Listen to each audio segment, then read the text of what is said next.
Bienvenidos a otro nuevo episodio. Hoy es un episodio bastante chulo en el que, bueno, hemos visto diferentes cosas, diferentes temáticas y hoy nos vamos a centrar en que tú tienes una startup, estás viendo tu producto, vas viendo que va evolucionando y tienes que empezar a contratar a gente, esas nuevas incorporaciones, crecer el equipo y, bueno, pasan cosas durante esa época y los que ya hayan pasado por todo el proceso habrán visto lo que se sufre o lo que no y aquí tenemos a una persona que ha pasado por todos los procesos de contratación, de crecer equipos, de mantener, de escalar y bueno, pues aquí tenemos a Cristian. Cristian, ¿qué tal? Buenas, un placer. ¿Qué tal? ¿Qué tal? Cuéntanos quién eres. Bueno, pues yo soy Cristian Pinto, nada, criado en Barcelona, rodeado del ecosistema startup, de background, bueno, ingeniería informática y algo de ADE, bueno, muy metido muy metido en lo que es el negocio. Y bueno, después de un tiempo por Barcelona me mudé a Madrid, que es donde vivo ahora, y bueno, vine a The Power MBA. Entonces, The Power MBA ha sido mi MBA, digamos, aprendí una barbaridad allí, no solo a nivel tecnológico, sino pues de muchísimas más cosas porque entré en una etapa muy inicial y pude aportar en todos los departamentos de una manera u otra. Entonces ahí aprendí una barbaridad, he estado 3 años allí, llegué desde el inicio como CTO, pero realmente yo creo que no me podía llamar CTO hasta pasado año y medio así, donde ya, digamos, tenía un poquito, estaba ya curtido. Y nada, después, hace cerca de un año, me fui a Clicalia, bueno, una startup que a finales de año ha levantado 450 millones entre deuda y equity. Y bueno, ahí he estado también echando una mano y ahora ya estoy en la etapa siguiente. Ya he salido también de Clicalia y bueno, estoy ahora más bien con proyectos personales, con la parte de freelance y sobre todo preparado para aportar, ¿no? Y aquí es donde veo que he aprendido muchísimo en estas 2 últimas experiencias sobre todo y nada, bueno, pues vengo a compartir y ayudar a todos aquellos que están sufriendo o van a sufrir poco, o van a sufrir pronto el proceso de eso, de contratar desde cero, escalar equipo, no es fácil. Genial, bueno, muy buen briefing que nos has dado. Sobre todo yo creo que, si te parece, nos vamos a enfocar mucho en esa parte de Power MBA porque tú mismo lo has dicho, ¿no? Era una empresa que partía desde cero, estabas en esa parte muy inicial y, bueno, pues aunque no tenías esa figura aún internamente por ti mismo definida como CTO como eres ahora, ¿no? Pero sí que ya tenías esa responsabilidad Mm. y bueno, pues no sé si te habría gustado tener un manual de cómo hacer esas primeras contrataciones. Hay muy poca documentación en Internet, nadie nos cuenta cómo hacerlas y a mí me gustaría hoy pues, que la audiencia pudiera tener algo claro o algo que llevarse. Entonces, la primera pregunta es, llegas allí a The Power MBA, la parte técnica la podemos intentar obviar un poquito y nos vamos a Vale. centrar en eso. ¿Qué haces para atraer talento? ¿De qué te vales? ¿Qué es lo primero que te viene a la cabeza cuando llegas allí y te dicen, oye, Cristian, que tienes que montar un equipo alrededor tuyo? Empecemos. O sea, yo cuando llegué allí, realmente yo creo que o sea, estaba idealizado el concepto de CTO, estaba muy poco evolucionado, ya se estaba comenzando a utilizar mal, como se hace ahora muchas veces, ¿no? Que se llama al primer ingeniero CTO, pues en ese caso yo era el primer ingeniero, me llamaban CTO. Al inicio aún no tenía la posibilidad de montar equipo, pero se esperaban muchísimas cosas de mí, ¿no? Desde el lado técnico y desde el lado de tomar responsabilidades, tomar el proyecto y luego montar equipo. Entonces, bueno, al inicio fue una etapa en la que estuve digamos, más de desarrollador, de arquitecto incluso diría, y luego ya tuve que pelear para encontrar el momento en contratar. Y ahí, o sea, yo hasta ese entonces había ayudado a hacer procesos de selección, pero no había contratado, o sea, nunca había hablado yo directamente con un recruiter, con una agencia de recruiting y decirle, oye, necesito ayuda, este es el perfil que necesito, ¿no? Hasta ese momento lo máximo que había tenido que hacer es que me den una hoja con unos requisitos, unos puntos más o menos a valorar y luego dar el feedback de un perfil. Básicamente a ser el evaluador técnico en un proceso de selección. Entonces ahí, si te digo la verdad, o sea, al inicio fue difícil porque el budget era muy bajito.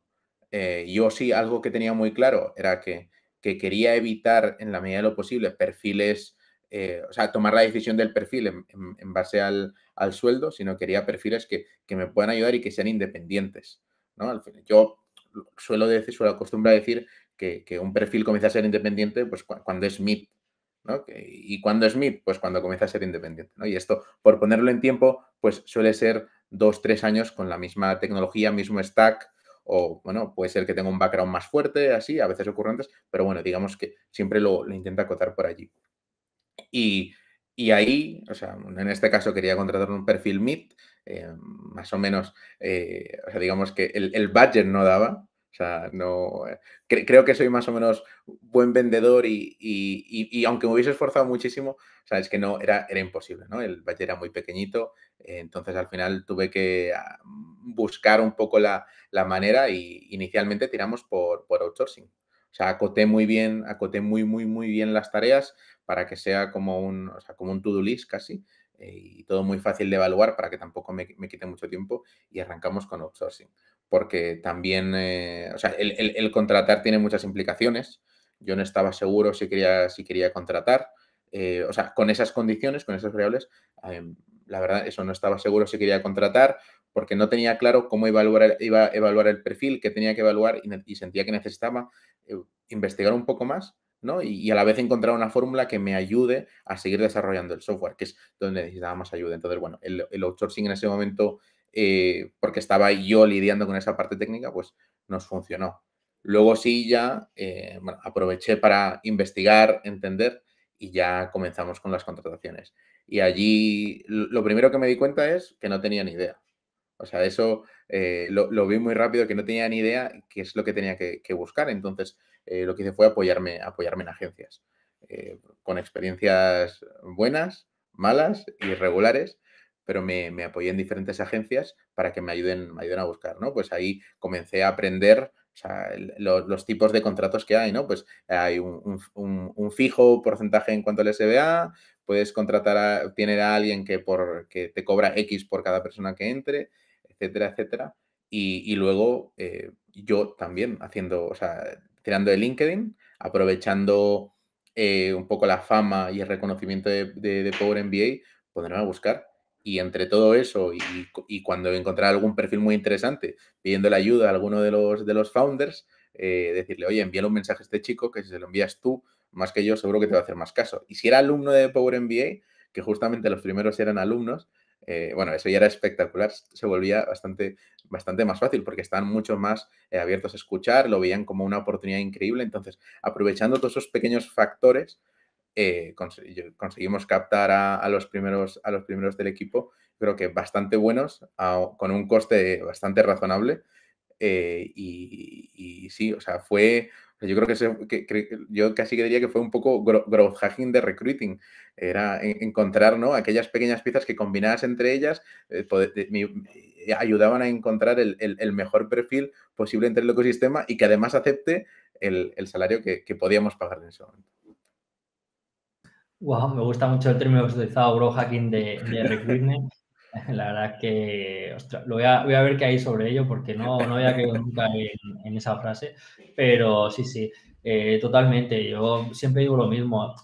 Lo primero es hacerse un diagnóstico a ti mismo como responsable técnico o como CTO, de decir, ¿cuál es mi labor? ¿Qué tengo que hacer? Y si tengo que contratar gente, ¿soy capaz de hacerlo yo en un tiempo prudencial o conozco bien las fases que hay en una selección? ¿Sí o no? Si se me va a ir en horas, al final las horas de un CTO son infinitamente más caras que las de un recruiter o la de una persona especialista en la parte de buscar talento, ¿no? Entonces, una vez me acuerdo que entré en debate con una persona que alardeaba, un CTO que alardeaba que había tardado 120 horas en encontrar a su media naranja, a un desarrollador que era perfecto para su empresa y que había hecho él durante todo el proceso y que se había ahorrado el dinero de las consultoras o de las agencias de recruitment. Pero claro, le digo, pero tío, 120 horas tuyas, ¿tú sabes lo que es eso? No son 120 horas en concreto, son 120 horas tuyas más el coste de oportunidad, las 120 Exacto. horas que no estás produciendo o que no estás aportando valor en tu parcela. Es un coste muy alto que no sé si lo has valorado, ¿no? Y bueno, pues al final no quiso verlo tan claro, pero creo que lo notó, ¿no? De decir, joder, pues creo que a lo mejor me he equivocado, aunque esté alardeando ahora de ello, ¿no?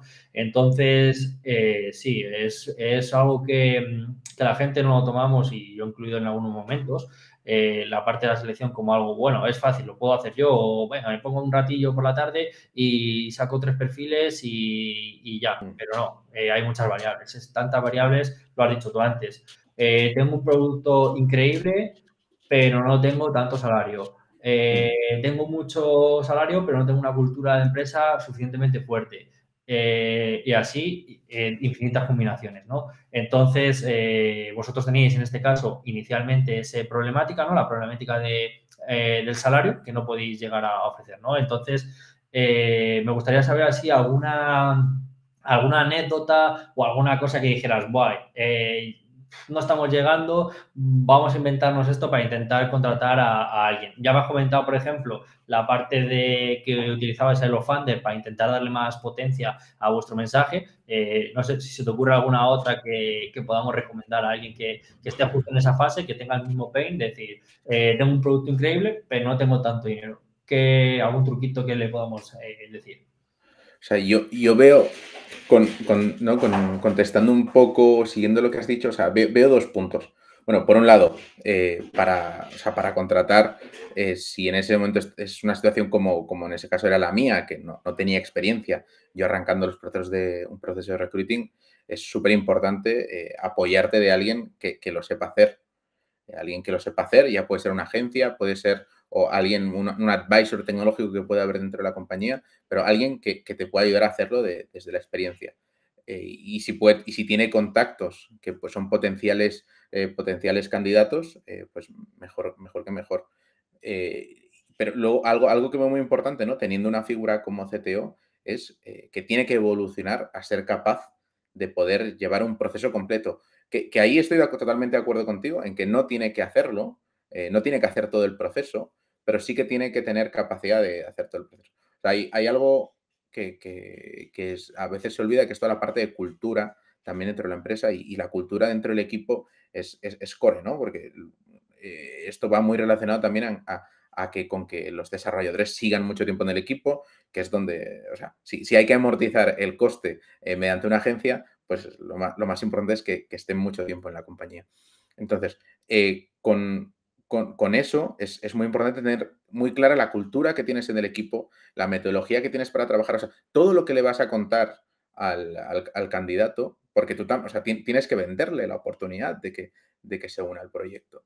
Entonces, es muy importante. Y ya te puede ayudar una empresa de recruiting. Pueden ser, o sea, los mejores del mundo te pueden traer al mejor candidato, pero es que el mejor candidato va a ser el que más te va a exigir, ya no solo en el proceso de selección, sino luego en el día a día. O sea, algo que he visto muy importante, o sea, y algo que he hecho y que me he dado cuenta de la importancia es desarrollar todo este discurso. O sea, y yo en general cuando he trabajado he tenido empresas de recruiting que me han pasado la primera capa, ¿no? de candidatos, que además hasta conseguir que hay un porcentaje alto de los candidatos que cuadren, pues ha habido una etapa de conocimiento, de crecimiento, conocerme yo como CTO con la empresa de recruiting, evolucionar.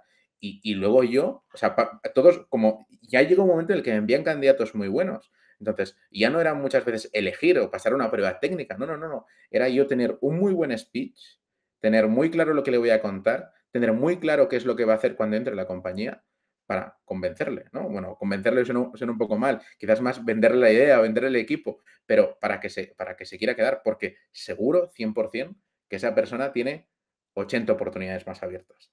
Y difícilmente, ya estadísticamente, seas tú la mejor oportunidad o el que mejor le pague, etcétera, etcétera. Entonces, tienes que venderle la idea.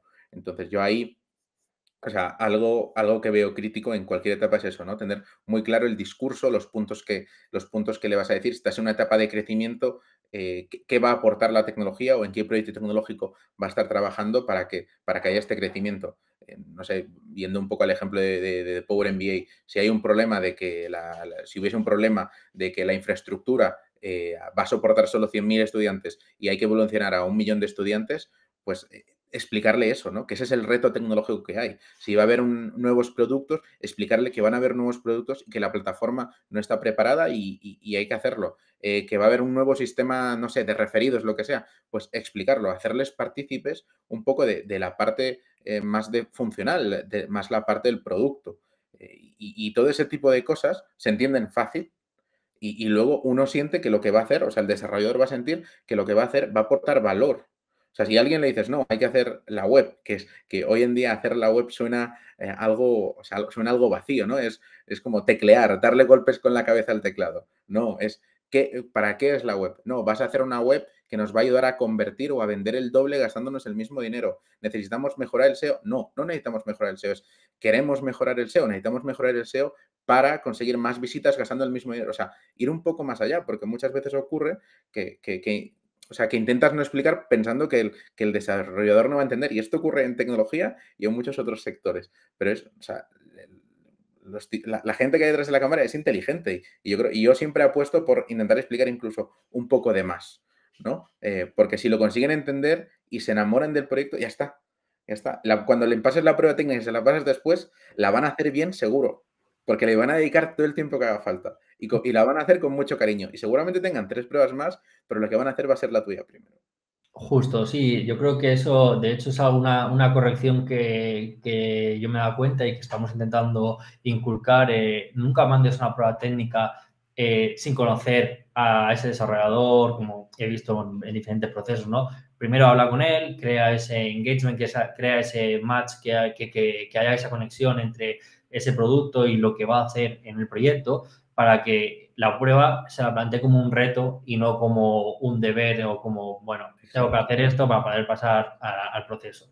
Y los resultados son bastante interesantes. Hay pues es que es la noche y el día a nivel de calidad de la prueba y sobre todo a nivel de gente que no se caiga de hacer esa prueba, ¿no? El hecho de poder tener 20 minutitos de charla, ver si estáis alineados, hace mucho. Yo creo que es algo determinante.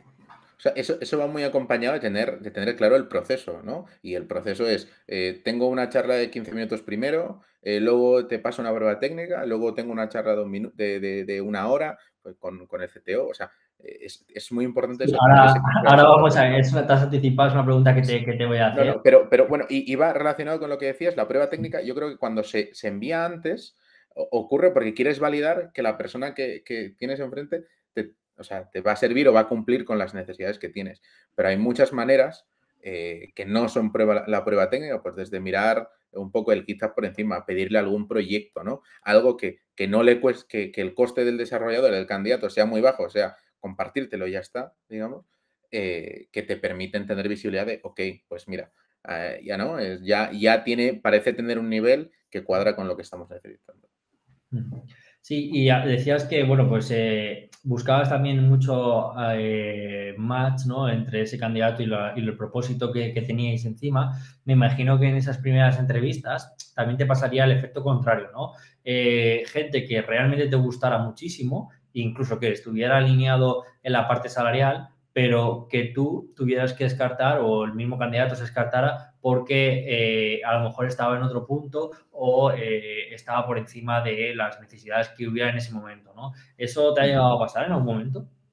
Sí, sí, sí. O sea, en The Power MBA, sobre todo en la etapa inicial, y bueno, y al final yo creo que conseguía tener un discurso en el que no lo decía él ni lo decía yo, sino nos dábamos cuenta en la conversación que no había ese encaje. Y eso, o sea, yo con las primeras contrataciones, bueno, en The Power MBA hubieron 2 etapas grandes de contrataciones. Pasamos de uno, o sea, yo solo a 4 personas, más o menos a finales de 2018, y al inicio del COVID 2019, 2000, no, marzo 2020.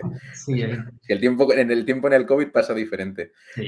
Marzo 2020, pues el mes siguiente, abril, entre abril y junio entraron como 10 personas. O sea, hubo un crecimiento muy grande. Entonces, allí, bueno, pues hice un montón de procesos, hablé con muchísima gente y ocurrió bastantes veces. O sea, yo tenía claro que el perfil que estaba buscando era un perfil generalista. Que para mí generalista o ingeniero de producto. O sea, que para mí, o sea, no quiere decir full stack.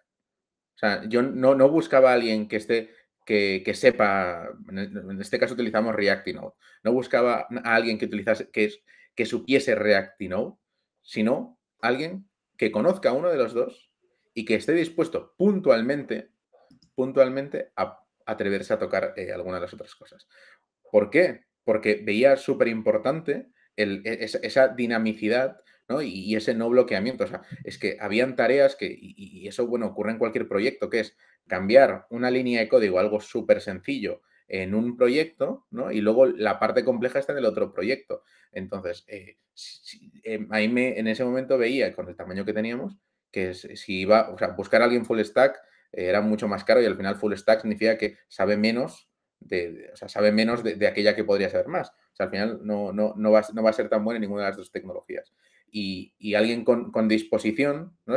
La disposición también significa muchas cosas. Significa ambición, significa ganas de aprender y luego que se siente más partícipe en más proyectos. Entonces, allí eso, buscaba un tipo de perfil muy claro y alguna vez, o sea, ese tipo de perfil más generalista y lo que ocurría es que algún perfil que era muy back y no, o sea, y no quería para nada, por mala experiencia o por lo que sea, no quería para nada tocar el front y me lo dejaba muy claro, ¿no? Había alguno que me decía, bueno, sí, pues si hace falta algo puede hacer, pero había alguno que decía, no, yo no quiero tocar eso. O no, AWS, no, yo de ahí no quiero saber nada. Pues según como me lo decían, ¿no? Conseguía ver, decir, oye, pues aquí sí que necesitamos, o sea, un poco de disposición. O sea, y al inicio, imagínate que eran, o sea, yo lo planteaba desde situaciones muy lógicas como llega verano o llega una época en la que todo el mundo quiere vacaciones, Navidad. Llega Navidad y los que se queden, pues tienen que ser capaces de abordar todo. Si al final acaba quedando solo uno de un proyecto o uno de front y nadie más se atreve a tocar eso, pues esa persona no se va a poder ir de vacaciones tranquila. Ni yo como responsable me voy a quedar tranquilo. Entonces, y allí ocurrió varias veces. O sea, recuerdo que la primera vez me quedé como, wow, porque era un perfil súper bueno. Dije, acabo de perder una oportunidad muy buena, pero luego ya en las siguientes veces que fue ocurriendo comencé a entender que estaba bien. O sea, que eso podía ocurrir, era un factor más y era mejor así. O sea, porque además era en las primeras llamadas, de las fases que había del proceso, en las primeras, y fenomenal, pues a otro candidato. Claro. Sí, sí, y así pasa habitualmente, ¿no? Que muchas veces por alinear y demás es mejor, cuidado, pauso y que directamente pues te dejes llevar por ese efecto euforia, ¿no?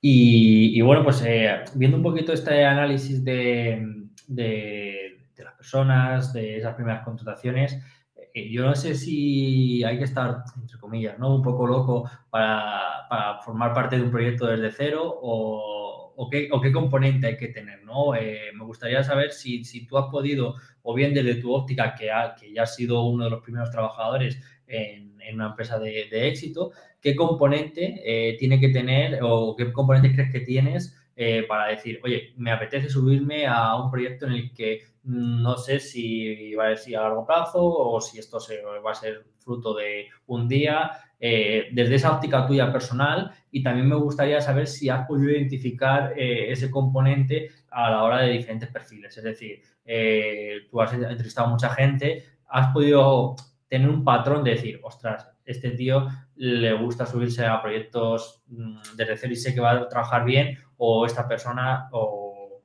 no va a estar tan involucrado o se va a perder un poco, ¿no? O sea, yo ahí casi diría que hay dos factores cruciales Ajá. que yo en su momento tenía cuando entré a The Power MBA y creo que casi todos los que han formado, o sea, los que he contratado por el equipo de Power MBA han compartido, ¿no? En mayor o menor porcentaje, pero han compartido también.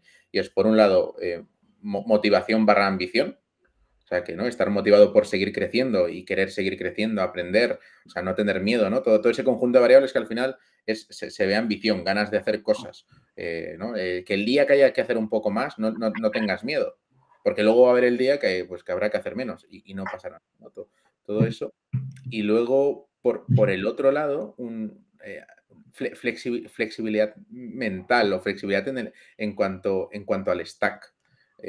Yo, por ejemplo, yo tengo muy claro cuál es mi stack con el que he trabajado en general en los proyectos y eso significa que es en el que más rápidamente voy a poder aportar valor.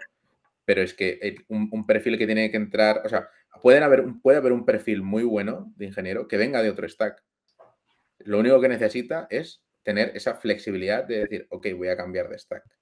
Porque hoy en día ya los lenguajes ya no son una barrera tan grande como podían ser hace años, ¿no? Ahora todos se parecen, el porcentaje de parecidos es mucho mayor. Entonces es más fácil cambiar entre uno u otro. Salvando distancias, pero es más fácil cambiar entre uno u otro. Entonces, si tienes a alguien que está motivado por tu proyecto, que tiene ambición, que está dispuesto a aprender, a aportar y a dejarse la piel y luego, por otro lado, es flexible mentalmente, no porque venga de otra tecnología, sino porque no sabes qué tecnología vas a utilizar mañana, no sabes qué proyecto vas a utilizar mañana, a lo mejor es una empresa que está basada en el marketing y luego pasa a estar basada en el producto o viceversa, o de repente la parte de ventas es más importante. Entonces, si es un equipo pequeño, esa persona va a tener que entrar hasta la cocina y hasta la cocina significa, pues, cuando vayas el equipo de ventas, si hay un CRM, que seguramente será Salesforce, y si no será el CRM de HubSpot, y si no será Dynamics, o sea, será alguno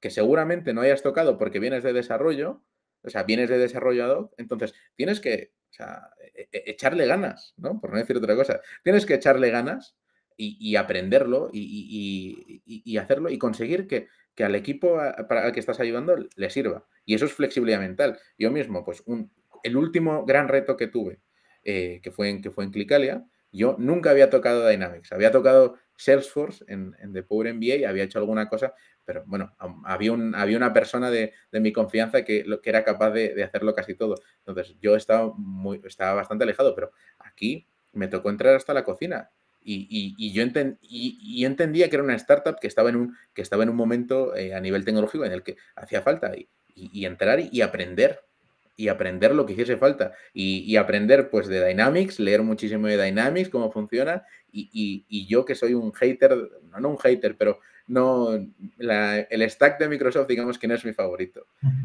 Pero lo hice, ¿no? Esa capacidad de flexibilidad mental. Y eso lo fui encontrando o sea, eso vi que era algo muy importante en las personas que se incorporaban. Y en The Power MBA ocurrió, pues, cuando te decía, bueno, antes comentábamos hace un rato de las herramientas no code y así, pues que tengan capacidad de adaptarse o de entender el valor que puede aportar estas herramientas, aunque no les guste, ese tipo de cosas siguen siendo flexibilidad mental. Entonces, esas partes, o sea, son cruciales. Al final, si tienes esas dos cosas, es casi un emprendedor. Entonces, te va a poder ayudar casi poniéndose en tu piel. Sí, sí, totalmente. Además, me gusta mucho que haya relacionado esa parte, es decir, con estas características, prácticamente eres un emprendedor. Recientemente, no sé cuál es el porcentaje, pero hay una startup que se llama Rappi y era un porcentaje muy, muy alto de que la gente que había trabajado ahí, en las primeras contrataciones, todos habían luego formado sus propias startups y habían, bueno, y están evolucionando en sus negocios propios, ¿no? Entonces, justo lo que has dicho, ¿no? Se mezcla esa parte de decir, es un emprendedor realmente, pero luego también está trabajando dentro de ese proyecto, ¿no? Y luego, a lo largo de la trayectoria, seguramente todas esas skills que ha ido adquiriendo de supervivencia, llámalo agilidad, te hacen poder emprender, ¿no? Son también elementos muy parecidos a los de un emprendedor, ¿no? Entonces, sí, yo creo que está muy alineado con lo que has comentado, ¿no? Y bueno, aquí Yo, sobre o todo. sea, añadir una cosa a esto que dices, o sea, yo esto he leído bastante literatura en Medium y otros blogs sobre justamente de los emprendedores que son primeros empleados.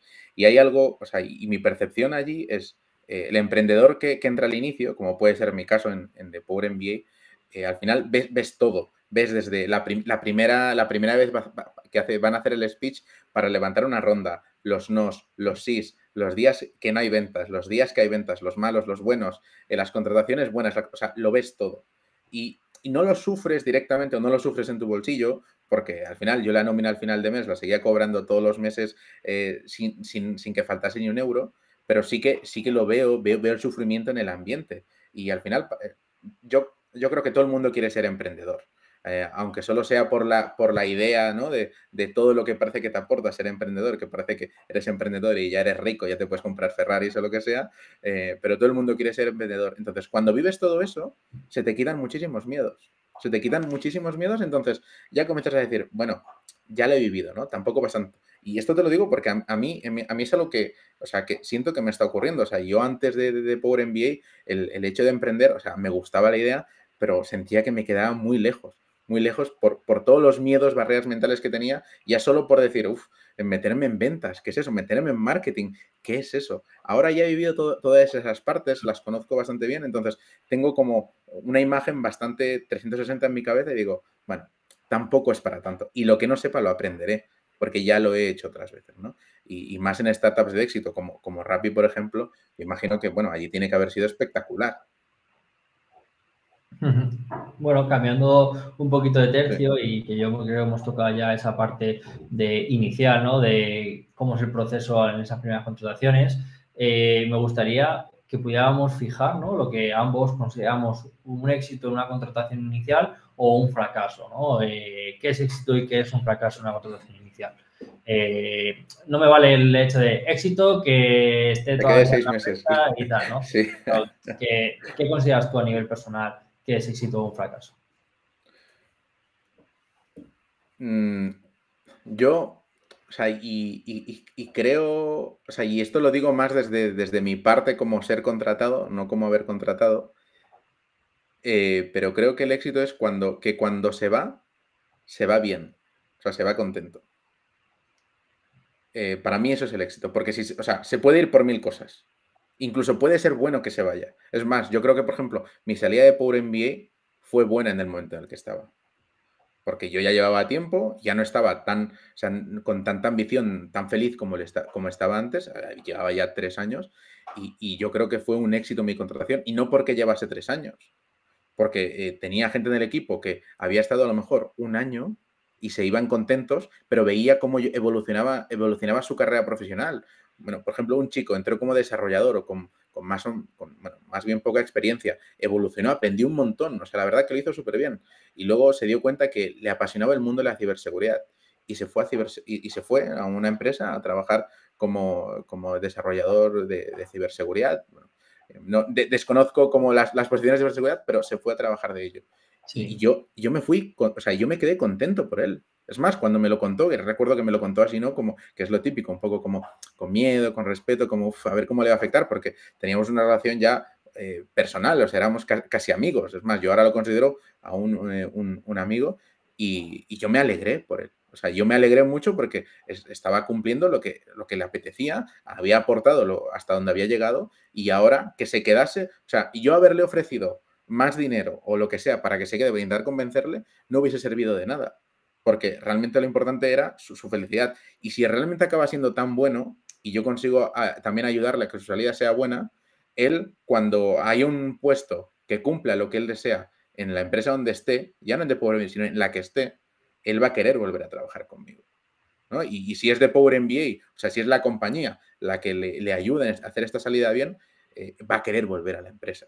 O sea, porque cuando se va un empleado no significa para no volver nunca. O sea, esto en empresas de 3, 5, 10 años que tienen poca vida, pues es difícil verlo. Pero yo he trabajado en compañía, bueno, en SAGE, en alguna corporación, donde es algo normal. Llega alguien, es no sé, un desarrollador, se va a ser un team lead o un engineering manager y vuelve a ser un VP. O sea, estas cosas ocurren. Entonces, para mí eso, o sea, por resumirlo es eso, sería que cuando se va bien, pero bien por las dos partes. Sí, sí, yo creo que justo es la dado del clavo, ¿no? Yo añadiría un pequeño matiz, que es el hecho de que pase esa persona haya marcado la diferencia en algún ámbito, o el que el trabajo que hace deje cierto calado. Para mí hay ese plus, no me vale, a mí no me vale con que haya hecho un buen trabajo, se haya ido, sino que diga, ostras, este proceso que estaba de esta manera esta persona lo ha cambiado y lo ha mejorado. Esto se le ocurrió hacerlo de esta manera y ahora lo usamos así. que también haya aportado un extra aparte de su trabajo. Yo meto siempre ese matiz que me gusta y lo demás lo suscribo todo, 100%, ¿no? Y luego desde el lado de fracaso, que esto hay a veces que no se habla, ¿qué consideramos un fracaso más allá de lo de siempre, ¿no? Que le contrato y al mes se va, ¿no? Que hay diferentes tipos de fracasos, por si quieres contarnos así alguno que tú tengas en la vista, ¿no? El fracaso, no, yo creo que te voy a poner dos ejemplos muy parecidos, ¿no? Desde los dos lados, desde el ser contratado como el contratar. El contratar, cuando alguien te dice que sus capacidades o sus conocimientos están por encima y luego no pones los medios suficientes para poder validar en gran medida todo eso que te dice, entonces al final acabas tirando un poco de fe, que esto ocurre muchas veces cuando tienes prisa por contratar o ves que la ventana de contratación es muy pequeña, ¿no? Y a veces dices, bueno, me salto este paso que a lo mejor no es tan importante. Entonces, y luego cuando entra, pues no tiene tantas capacidades o no es tan senior como esperabas. O sea, y para mí eso, ¿no? Que al final es un mismatch entre expectativa y realidad, es un fracaso. Aunque luego se quede, que luego muchas veces, como lo has contratado con urgencia, se acaba quedando, ¿no? Acabas diciendo, bueno, no pasa nada que se quede, pero es un fracaso. Y luego desde el otro lado, que también a veces ocurre desde la empresa que te cuentan más de lo que vas, o sea, más de lo que es que el equipo va a crecer más de lo que va a crecer o de las capacidades reales que tienes, o que el proyecto o que el producto va a crecer más de lo que va a ser. Entonces, al final también creas unas expectativas muy altas y luego a lo mejor llegas y no, estás llegando en un momento en el que se está reestructurando el equipo. O sea, ahí es mucho mejor decir, no, mira, esto, o sea, ser realista, ¿no? Contar las cosas buenas, pero también contar las cosas malas. Porque, de nuevo, luego no alineas la expectativa con la realidad y ahí casi seguro lo que va a ocurrir es que esos procesos que había dicho que en algún momento, y cuando decía sí al tuyo, va a seguir avanzando y si alguno resulta más interesante, se va a ir. Exacto. Porque irse rápido, irse después de 15 días, el coste es muy pequeñito. Sí, y casi que es mejor que esperar un mes o 2 meses, ¿no? Exacto. Bueno, y ahora vamos a recapitular esa introducción que hemos hecho, que yo creo que es importante. De hecho, yo tengo ciertas reglas a la hora de el por qué unas empresas funcionan en el mundo del hiring o cuando tienen que contratar a sus equipos y cuando no. Y sobre todo es la primera, y es muy complicado, e incluso yo ahí peco de no anticiparme, ¿no? De contratar el talento antes de necesitarlo. Antes de que salga esa necesidad, ya te anticipas a que vas a poder necesitar eso y ya empiezas a hacer networking con según qué personas o hacer una estrategia muy definida, ¿no? También darle importancia a que el hiring es una parte muy crítica dentro de los procesos y que hay que tenerlo muy bien integrado con todo el equipo porque puede generar cuellos de botella. Ejemplos. Necesito contratar 10 desarrolladores. Tengo un equipo de desarrollo trabajando en un proyecto bastante ambicioso y están a 1000, pero necesito que los desarrolladores validen técnicamente a estos nuevos desarrolladores y justamente los necesito todos a la vez. Y de repente me pongo un pool de candidatos muy grande y hago que en una semana haya 40 candidatos. Los desarrolladores están con su trabajo. Aparte tienen que trabajar las pruebas técnicas. Eso explota siempre, ¿no? Y hace que se generen ciertas fricciones, ¿no? Entonces, si tú conoces la importancia de todo ello y has anticipado y has creado una buena estrategia, lo que haces es intentar modular todo esto para que el flujo de candidatos sea siempre homogéneo y que los desarrolladores puedan hacer su trabajo y cuando sea necesario que los candidatos vengan secuenciados siempre de la misma manera, ¿no? 5 candidatos a la semana o el número que tú te cuantifiques y que sea más por boteo, ¿no? Que por boom de repente, ¿no? Sé que es complicado, pero es así, al fin y al cabo. Yo siempre digo lo mismo, anticípate, haz una buena estrategia antes de empezar, define qué quieres y cómo lo vas a hacer y ahí es donde vas a tener resultados. El hecho de justo empezar cuando ya está todo encima suele dar margen a bastante improvisación y a bastantes errores, ¿no? Y volviendo a esa parte que habías comentado, hay casi ninguna empresa cuando llega a un punto extremo no tiene definido un proceso de selección.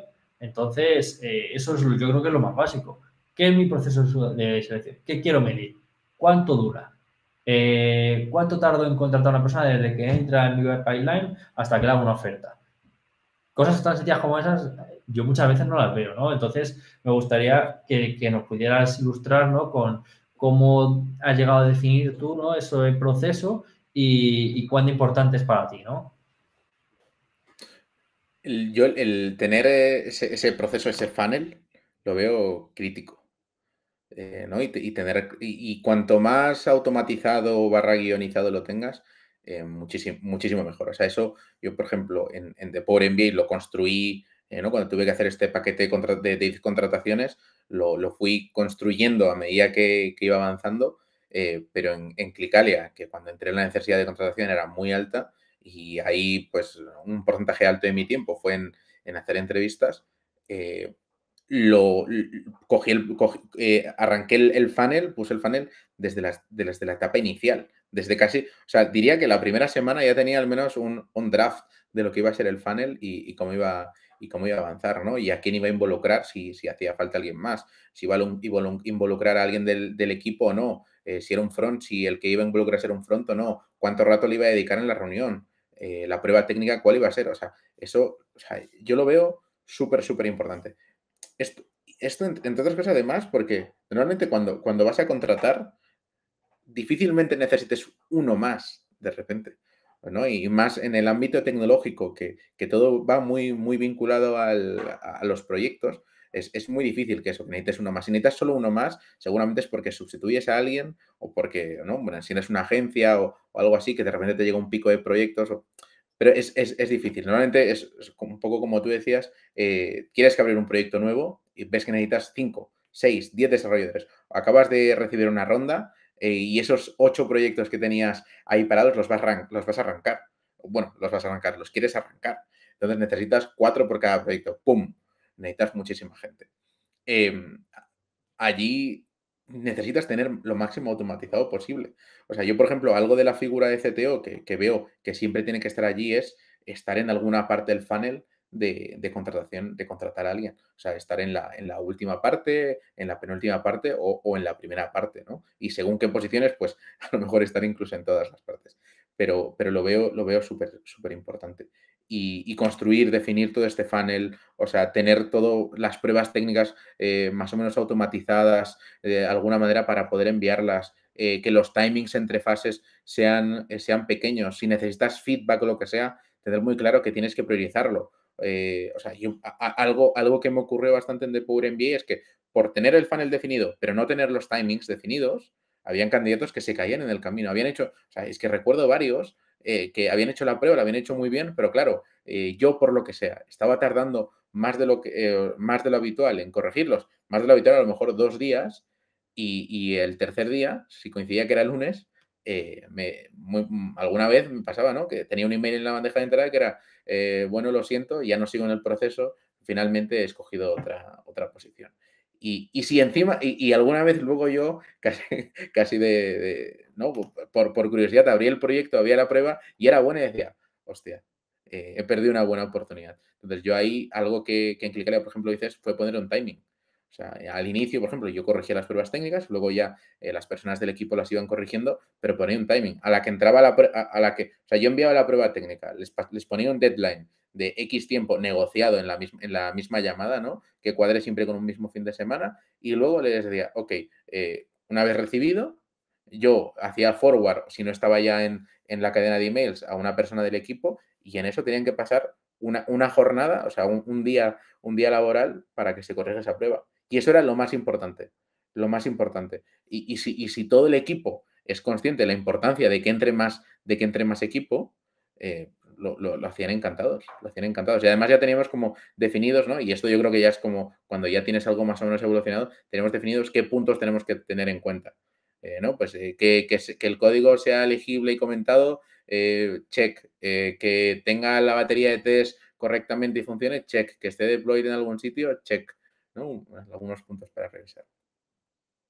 O sea, que lo que más recomiendas es la definición del proceso en cuanto a fases y duración, y lo que más énfasis, sobre todo, es que se midan los tiempos de feedback, ¿no? O los tiempos de locución con el candidato, ¿no? Para que no se Ser pierda. ágiles. O sea, al final yo, por ejemplo, yo puse esos tiempos que para que me obliguen a mí a ser ágil.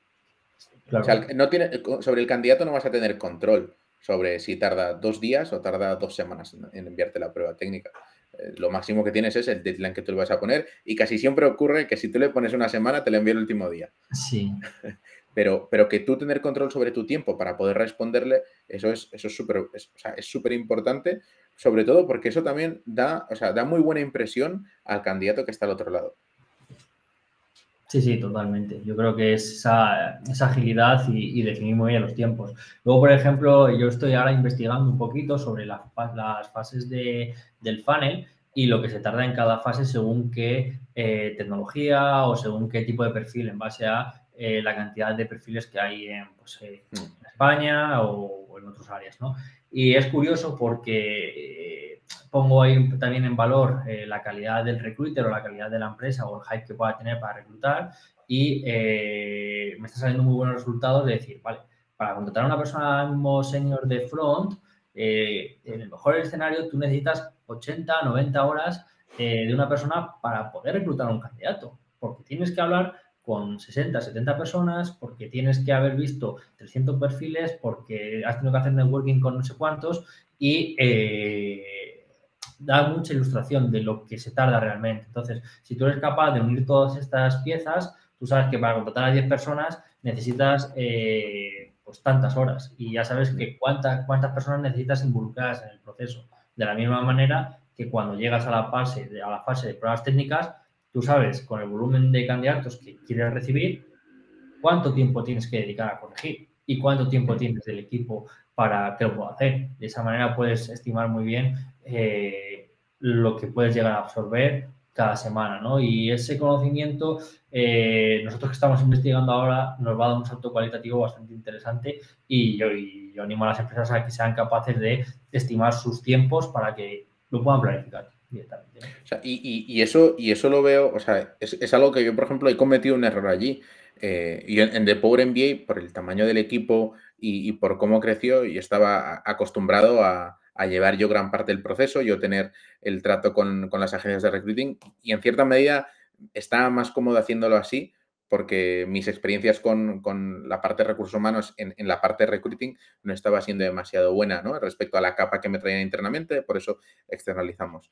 Y allí lo conseguí hacer bien porque hubo un batch, ¿no? Como te decía, de 10 y luego ya, bueno, fue a poco, sustitución, algún batch de 2 3 pero ya no hubo tanto crecimiento. Pero, por ejemplo, en Clicalia, yo pequé porque no fui consciente de todo el tiempo que iba a conllevar hacer la primera parte del funnel, la parte de abajo de un montón de candidatos y hacer procesos y hacer estas primeras entrevistas. Y al final acabó consumiéndome muchísimo tiempo a mí cuando realmente era mucha parte de hablar con ellos y valorar, pues, ¿no? La parte comunicativa, bueno, más soft skills o incluso la parte cultural.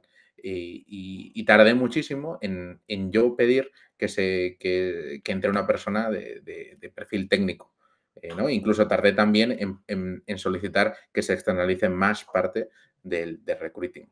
Y es justamente lo que dices. Yo no fui consciente del impacto que tenía en mi tiempo cada una de las contrataciones y fui tarde. Y hubo un coste de oportunidad muy alto. Bueno, eso que estás contando ahora ya es ya la próxima vez que lo tengas que volver a hacer, no, Exacto. seguro que Sí, sí. lo tienes bien atado, ¿no? Bueno, hemos tocado ya toda esa parte, hemos hecho hincapié en la parte del funnel, que es bastante importante. Ahora ya tenemos el equipo montado, ya va viento en popa todo el proyecto y ahora, desde mi punto de vista, que entramos en una fase que es mantenerse. ¿Cambia algo en la parte de reclutamiento? A nivel estratégico como CTO se enfoca de otra manera la parte de la selección. Por poner un contexto, un ejemplo, pasamos de un equipo de 0 a 30 personas de desarrollo, ya estamos en esa fase, estabilizado el equipo, ya gente de confianza. ¿Qué pasa después? ¿Qué hay a partir de ahí? ¿Qué retos hay para el CTO a nivel de hiring? ¿Le dejan ya tranquilo? ¿No tiene que volver a hacer nada? ¿O esto sigue siendo, por así decirlo, algo importante? ahí hay una parte clave que es cuidar del equipo. O sea, es casi más grave. O sea, bueno, tiene mucho más impacto que alguien del equipo se vaya, ¿no? Si se va por un buen motivo o se va por crecimiento personal, pues no puedes no tienes nada que hacer si no tienes una posición donde era la oportunidad y si se la merece o tiene los skills necesarios para poder dársela. Pero hay que cuidar mucho el equipo, ¿no? Y sobre todo con todo el coste que tiene hacer una nueva contratación, el coste de sustitución, más el nuevo onboarding, etcétera. Entonces, yo allí en The Power MBA afectó de dos maneras. Por un lado, ¿no? Te hablaba de que un gran paquete de contrataciones se hizo en abril post-COVID, ¿no? El 13, si no me acuerdo, el 13, 15 de marzo nos enviaron a todos a casa y luego a las 3 semanas estaba contratando como loco.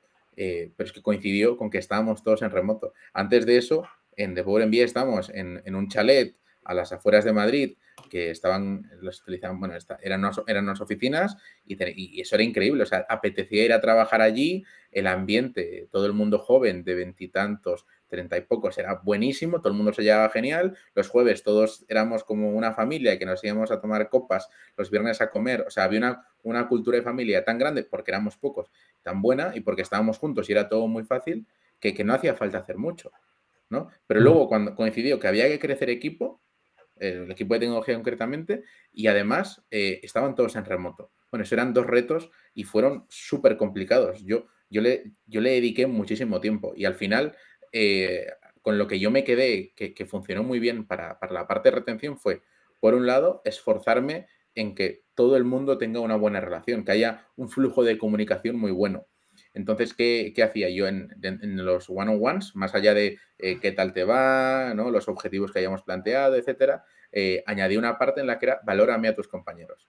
O sea, y las valoraciones eran en cuanto a si cuando le pides algo te ayuda, si, ¿no? La calidad o la educación con la que te responde, la velocidad, o sea, tu percepción respecto a la respuesta y luego tu nivel de relación que tienes. Entonces, yo, por ejemplo, allí hubo una persona que no me acuerdo, entró por junio o así, que de repente todo el mundo lo puntuaba negativamente.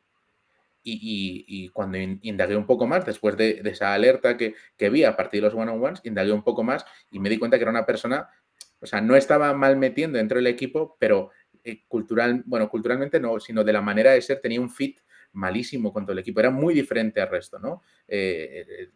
Completamente, entonces eso no estaba encajando con nadie y estaba teniendo impacto sobre el resto del equipo. Entonces, bueno, después de unas conversaciones, él lo entendió y salió del equipo. Al final salió él mismo, ¿no? Él se dio cuenta de que efectivamente él tampoco estaba en un momento en que estaba cómodo porque no hacía fit con nadie. Y ahí fue donde, poco a poco me di cuenta que eso, la importancia de que entre ellos, ¿no? Y siempre había una frase que siempre les decías, no hace falta que seáis los mejores amigos, pero al menos sed amigos. O sea, Sí. llevaos bien. Entonces estaban en remoto durante, ¿no? 2 o 3 meses, estábamos todos desde casa. Entonces, Claro. luego, ahora después de tiempo, me cuentan cómo a partir de esos ejercicios, ¿no? Desde los coffee breaks, de varias cosas que habían, se hicieron muy buenas amistades. Se hicieron buenas amistades y realmente eso tuvo un impacto súper positivo en el trabajo del día a día porque todos se volvieron súper autónomos. Porque pasaron de yo ser el omnicanal, a donde todos me preguntaban a mí y yo luego a veces tenía que ir preguntando a diferentes personas, a directamente entre ellos preguntarse. Esto me dio una liberación a poder hacer otras cosas, a poder enfocar en contratación o en ver nuevos proyectos, etcétera. Buenísima. Y además tuvo muchísimo impacto en que ellos se quieran quedar, porque yo sabía que a cada uno de ellos le estaban llegando 80 ofertas distintas pagándoles 5.000, 10.000. Pero no podía hacer nada. Pero sabía que se estaban quedando porque habían conseguido tener ese núcleo muy cómodo de amistad, con flexibilidad, ¿no? Con un montón de pers que fuimos evolucionando y consiguiendo poco a poco, que les hacían querer quedarse. Entonces yo veo eso, cuidarles, ¿no? Escucharles, crear esa cultura de amistad. Habrá una estructura pequeña, de 10, 12 personas, 15 personas en el momento con más gente en la que yo estuve, pero en squads, ¿no? Ahora que se lleva mucho la estructura de squads de 8 personas, 6 personas, esto es incluso más fácil de hacer y para mí debería ser una labor del engineer manager o del tech lead que lleve cada uno de esos squads, crear este entorno, porque eso es lo que hace, o sea, eso es lo que va a hacer que la gente se quiera quedar ahí. Totalmente, totalmente de acuerdo. Qué buena reflexión. Y es que es eso, sobre todo, el hacer hincapié en esa parte cultural para conseguir en esa segunda fase los retos son más orientados al mantenimiento, a que la gente se quiera quedar, a que la gente sea suscriptor de tu empresa, que hablen de ti, Exacto. que ellos mismos se incorporen en la parte de hiring también, de gente que vaya evolucionando en el equipo. Sí, sí, totalmente. Y ahora tengo una pregunta que la voy a empezar a hacer ahora y te va a tocar ser el primero, ¿vale? Te dejo elegir si quieres eh, elegir dentro de las contrataciones que has hecho, ¿vale? A lo largo de tu trayectoria, si quieres dar el nombre de la persona que me ha estado gustado contratar o con la que te sientes más orgulloso, y si no lo quieres dar, que entiendo que no lo quieres dar, nos cuentes un poquito cómo fue el proceso para contratar a esa persona, decir, vale, pues mira, pasó esto, noté esto y llegué a este punto y por eso considero que es la mejor contratación, ¿no? O sea, a ver, te voy a contar dos, y no me importa decir el nombre porque Vale. son amigos. Te voy a contar dos. Te lo resumo rápidamente. Por un lado, antes te contaba que las primeras contrataciones fueron con outsourcing.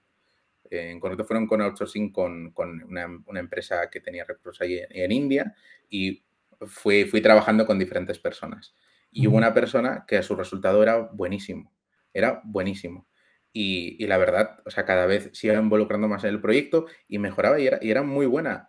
Y al inicio pues, no había ni siquiera una buena relación, pero hacía bien las tareas, todo iba bien. Luego, poco a poco, o sea, ya tuvimos una relación en la que nos reíamos, o sea, como que se creaba un vínculo allí. También impactaba mucho toda la parte cultural, que era muy, muy diferente. Bueno, sucedió que yo tenía que ir a una boda en India, aproveché para conocerlo.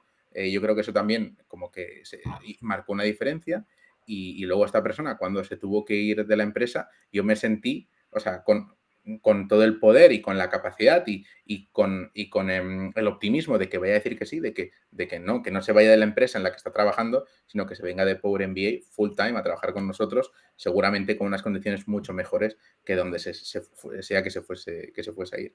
Y así fue.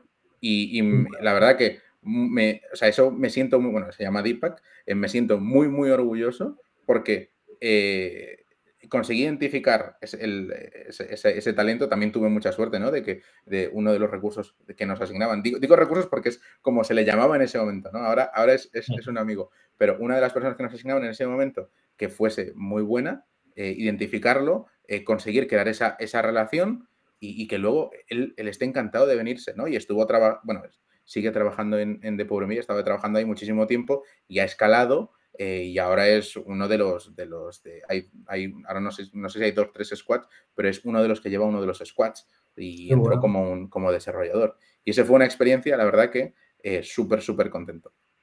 Luego hay otro chico que también es el otro tech lead, bueno, que lleva otros squads de Power MBA, se llama Gonzalo. Él, por currículum, recuerdo cuando lo vi, dije, bueno, pues parece que va a ser bueno, o sea, ¿no?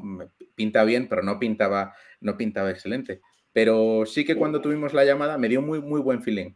Me dio, o sea, me demostró, me consiguió explicar esa parte de ambición, ganas, de motivación, y era, bueno, es muy, muy, muy joven. O sea, no recuerdo cuántos tendría, pero era muy joven, más joven que todos los otros candidatos que había visto y con menos experiencia en tiempo.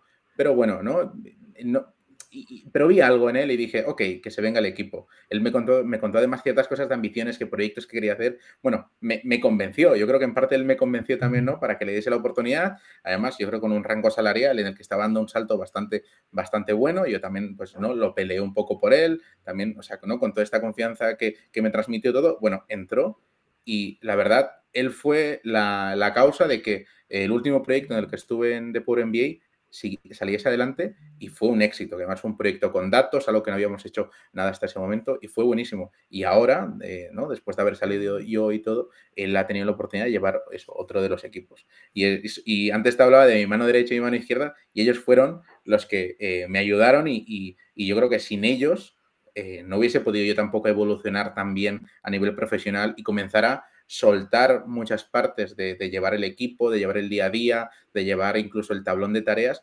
porque fue la confianza que pude depositar en ellos y su respuesta positiva que tuvieron la que me permitió seguir evolucionando a mí. Qué bueno. Joder, son dos procesos completamente diferentes, Exacto. pero que tienen su miga, ¿no? Y que, joder, la verdad es que a mí me impacta más el primero, no sé, luego a la gente que le habrá sorprendido más, el segundo también está muy bien, pero el primero sobre todo deja ese calado, ¿no? Que yo, vamos, me parece increíble, ¿no?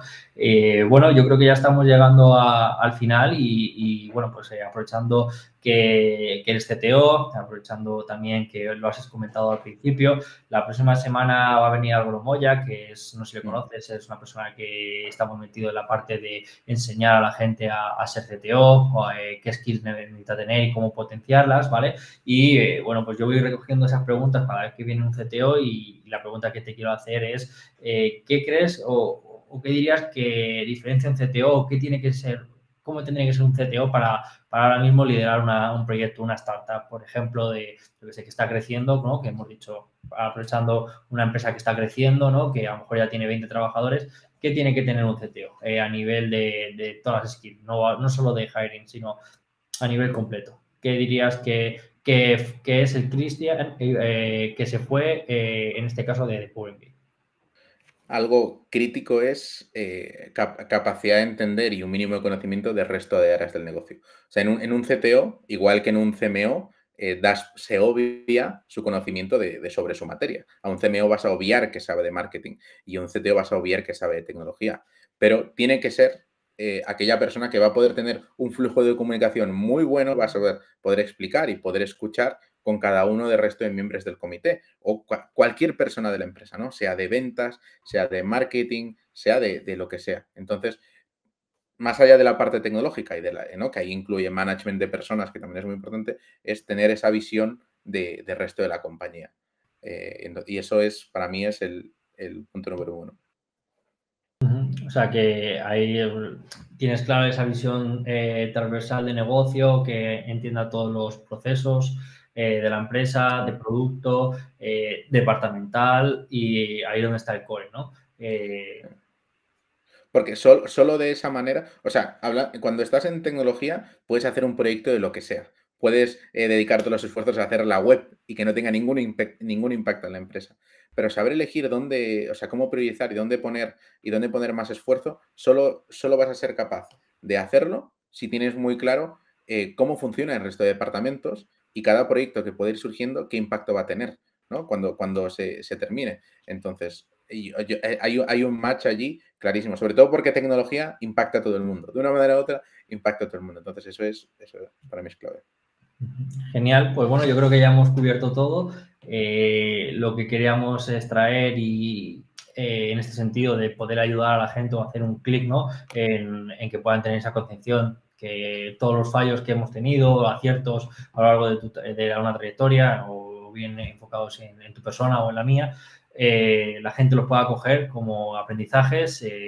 Por ejemplo, el último que comentaste, ¿no? En Clicalia, el tema de medir los tiempos o otro tipo de circunstancias que te han llevado a tener éxito, ¿no? Que la gente los pueda recoger y que los pueda utilizar ahora en sus circunstancias, ya sea como CTO o como team leader o como persona encargada de ese reclutamiento, ¿no? Entonces, yo creo que sí, que hemos aprendido bastante y espero que también tú te lo hayas pasado bastante bien. Y nada, me imagino bueno, pues también abriremos un poquito, ¿no? La veda a gente que quiera contactar contigo, que te quiera preguntar algo más técnico o alguna cosa sobre algún proceso en concreto, ¿no? Le dejaremos tu cuenta de LinkedIn para que puedan charlar contigo y nada, por nuestra parte, un placer tenerte aquí y la verdad es que hemos aprendido mucho. No, muchas gracias a ti también. La verdad que ha sido muy ameno. Se me ha pasado Sí, volando este rato, así que nada, encantado. perfecto, genial. Venga, vamos hablando. Hasta luego. Saludo, hasta luego. Chao, chao.